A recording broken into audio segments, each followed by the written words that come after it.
Hi, I'm Boris from Mulderville. Hi, nice to meet you. Hi. What inspired you to take on the directorial debut of Pet Cemetery Bloodlines? What inspired me? Yes. Um, the the book inspired me, and and I loved the book as a kid, and so when I was approached to direct the movie, and they said they wanted to do a prequel, I read it and reread it, and just dove right into Ludlow. Can you share some insight into the decision to set the film in 1969, 50 years before the event of the Pet Cemetery first movie?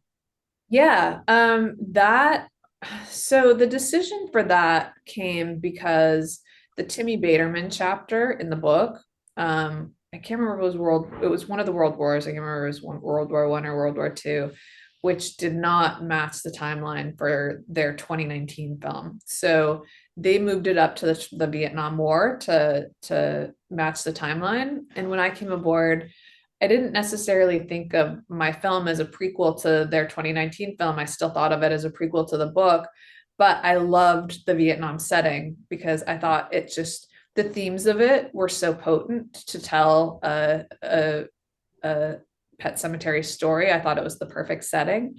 And I also feel like there's a lot of stuff that they were going through in the late 60s that's very relevant to now in terms of the disillusionment and the counterculture. And it was a time I wanted to live in. How did you approach the challenge of expanding the mythology of the Pet Cemetery universe in this prequel? I mean, I kept rereading the book and pulling on little aspects that hadn't been explored yet in the movies. You know, for instance, it says at the end of the book that Judd is the guardian of the woods. It also says that Timmy Baterman is the reason that the evil is targeting Judd as an older man. There's all these really like little delicious details like that in the book that kind of beg a bigger mythology and suggest that there's a larger story here to tell. The film explores indigenous culture and its connection in the cursed cemetery. How did you answer cultural sensitivity in depicting this aspect of this story? Yeah, that was a really important element to me. You know, the Pet Cemetery was is a product of its time, as all art is, and now the kind of trope of the mystical indigenous and cursed land, it felt like we needed a refresh on that. So when I came aboard, I said one of the most important things to me was to kind of rewrite that mythology and say that the stories that we've heard aren't the full story and that there's more here to tell. And to be able to do that, I needed two wonderful indigenous characters to give point of view to that truth. What drew you to the character of Jud Crandall and his transformation from a young man to the wise figure we know from the original story? Yeah, I love the character of Judd Crandall. I think in every movie and even in the book, he steals the show. And he's so mysterious, and you can tell that he's a guy who's been through a lot and lost a lot of people, and it just felt like there was a story there to tell. And I wanted to show a younger Judd who is idealistic and doesn't know about the secrets of the town or his family or his involvement, and just watch him become that more jaded man on guard on the porch. David Duchovny is perfect in this movie. Can you share some thoughts on his performance and how he fit into the cast? Oh, David is amazing in this movie.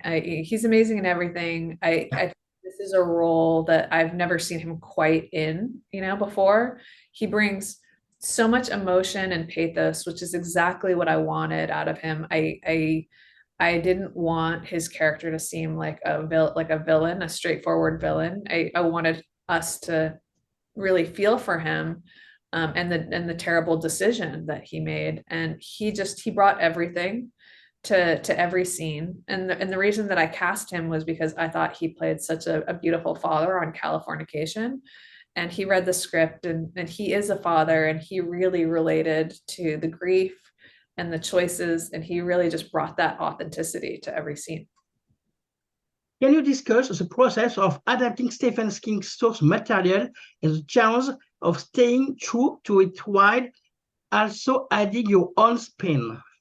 Yeah, it goes back to loving the book and wanting to honor the book and Stephen King. And for me, there were two pillars that I had to be true to. I had to be true to the themes of the book of, grief and loss, confronting death. What would you do to save somebody you love or, bring them back one more day? All of that. And then I had to be true to the tone of the book, which to me is it's a human drama first that just happens to be really scary and has a few moments of dark horror humor as well. And so being true to that spirit and tone of the book was so important. But because it is a prequel, it allowed me some freedom to be inventive with the story. Was there any specific horror film or director that influenced your approach to this movie? Not that influenced my approach to this movie. I am King himself.